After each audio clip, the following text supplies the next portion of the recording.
মোহাম্মদ সাল্লাল্লাহু আলাইহি সাল্লাম বলেছেন, ক্ষুধার্ত বাঘ যেমন খাবার দেখলে ঝাঁপিয়ে পড়ে, সারা পৃথিবীর অমুসলিম বেঈমানেরা তোমাদের উপর ঝাঁপিয়ে পড়বে।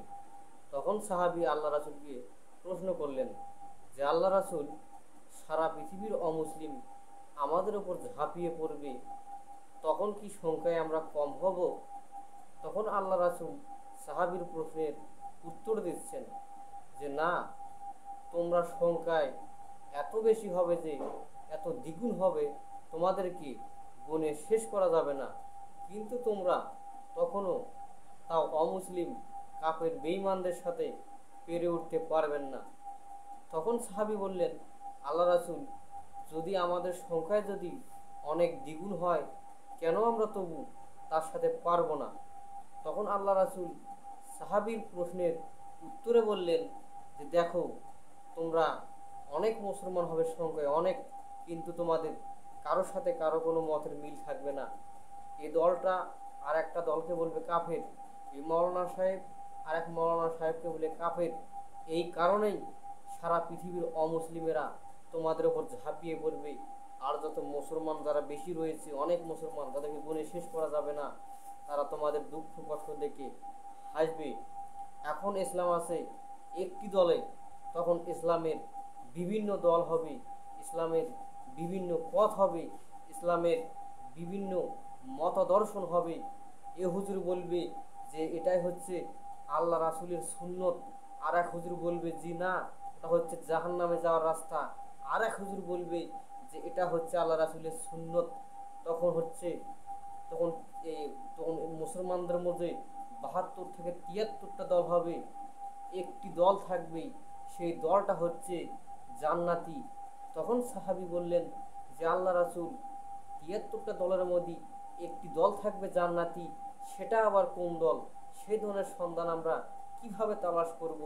তখন আল্লাহ রাসূল সাহাবীর প্রশ্নের উত্তর দিচ্ছেন যে, দেখো, যে সাহাবীরা আমি যারা আমার পথে যারা এখন আছে, যারা আমার কথা অনুসরণ করছে, যারা আমাকে মানছে, এইরকম একটা দল থাকবে যারা সব সময় আমি আর আমার সাহাবীরা যে হকের ওপর আছি, এই হকের ওপর একটি দল থাকবে, তারা সব সময় দেখবে যে আল্লাহ রাসূলের পথ হচ্ছে এটা, আল্লাহ রাসূলের মতদর্শন হচ্ছে এটা, ওই দলটাই যাবে জান্নাতে, আর বাকি দলগুলো সব যাবে জাহান্নামে।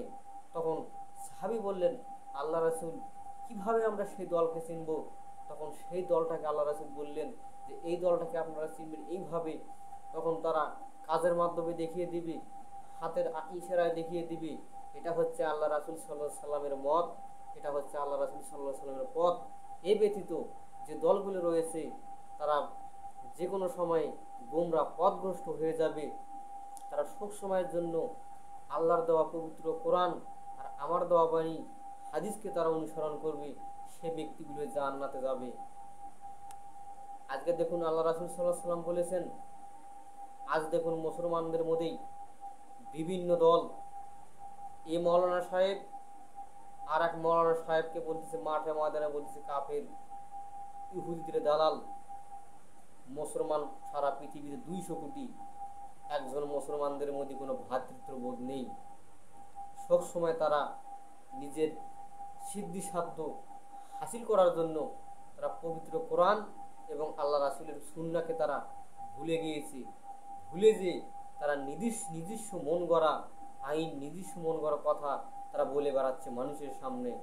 এর কথাই হযরত মুহাম্মদ সাল্লাল্লাহু আলাইহি সাল্লাম বলেছেন যে, তারা সংখ্যায় অনেক হবে, তোমাদেরকে গুণে শেষ করা যাবে না। আজ দেখুন সারা পৃথিবীতে ২০০ কোটি মুসলমান।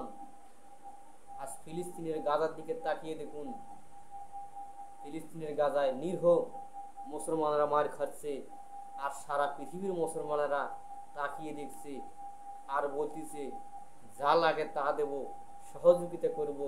পরে দেখুন কিছুই দিচ্ছে না। সোশ্যাল মিডিয়াতে বলতেছে এই জন্য যে শুনলে আমরা ভাইরাল হব, আমাদের নাম হবে, যা জিজ্ঞাসা করবেন তারা কোনো কিছু দেয়নি। আজ দেখুন সারা পৃথিবীর অমুসলিম বেঈমানেরা কাফেরেরা ফিলিস্তিনের গাজার যে নিরীহ মুসলমান রয়েছে তাদের উপর ঝাঁপিয়ে পড়েছে। আশপাশে আরব দেশগুলো ছিল, তাদের মুখে তালা পড়ে গিয়েছে। তারা প্রতিবাদের কথা যদি এক ফিরা বলে, তারা বিষ ফিরে পিছু টানে হটে। এদের কথাই আল্লাহ নবী বলেছেন যে তোমরা নামে হবে মুসলিম, সংখ্যায় অনেক হবে, অনেক হওয়ার সত্ত্বেও তোমাদের ইমান থাকবে না। হযরত মুহাম্মদ সাল্লাল্লাহু আলাইহি ওয়াসাল্লাম এইভাবে বললেন। সাহাবীরা যত পাখির ন্যায় মনোযোগ দিয়ে শুনতেছে আর তার কথাগুলো অনুধাবন করতেছে। আজ দেখুন, বাংলাদেশ বলেন, বিভিন্ন প্রান্তে বলেন, 57 থেকে 58টা মুসলিম রাষ্ট্র রয়েছে। একটি মুসলিম রাষ্ট্রেও ইসলামিক শিক্ষা ব্যবস্থা নেই। আজ দেখুন, সৌদি আরবের মতো দেশে ডিজে পার্টি করা হচ্ছে। ফিলিস্তিনিতে খাবার অভাবে লোক মারা যায়, আর সৌদি আরবে নর্তকী এনে, নায়িকা এনে নাচ গান করে ডিজে পার্টি করা হচ্ছে। এটাই হচ্ছে মুসলমানদের ইমান। সৌদি আরবে কিছুদিন আগে কাবা ঘরের আদলে মঞ্চ তৈরি করা হলো। সেখানে ফ্যাশন শো নামে কিছু নর্তকী উলঙ্গ হয়ে তারা সেই ফ্যাশন শোয়ে অংশগ্রহণ করেছে। মুসলিম দেশ হওয়ার সত্ত্বেও ইসলামিক জীবন ব্যবস্থা নেই। আর সৌদি আরব হচ্ছে আমাদের হযরত মুহাম্মদ সাল্লাল্লাহু আলাইহি সাল্লামের দেশ। সেখানে ইসলামিক আইন, ইসলামিক রীতি নীতি 100 থাকা উচিত ছিল।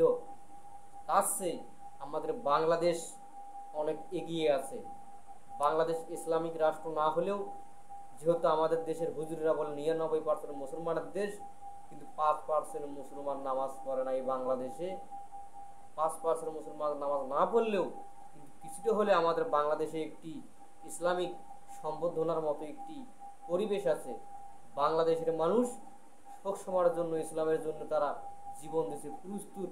57 থেকে 58টা মুসলিম রাষ্ট্রে আপনারা গিয়ে দেখবেন, সেখানে ইসলামিক আইন চালিত দূরের কথা, সেখানে ইসলামিক মূল্যবোধটুকুও নেই।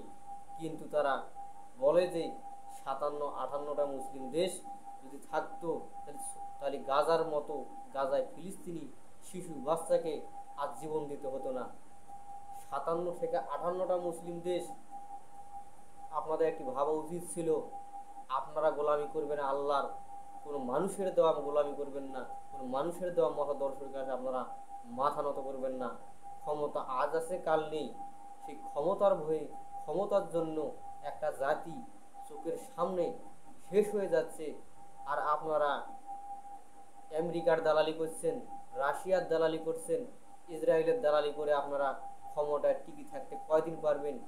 ফেরাউন ক্ষমতায় টিকে থাকতে পারেননি। আর আপনারা তো সামান্য তুচ্ছ। একটা কথাই মনে রাখবেন, মুসলমান শুধু নামে মুসলমান হবে, নামে মুসলমান দিয়ে কাজ হবে না, কথায় কাজে মুসলমান হতে হবে। নামাজ পড়লে যে মুসলমান, সেটাও কোনো কিছু নয়।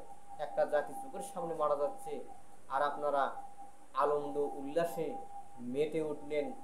আপনাদের লজ্জা থাকা উচিত ছিল।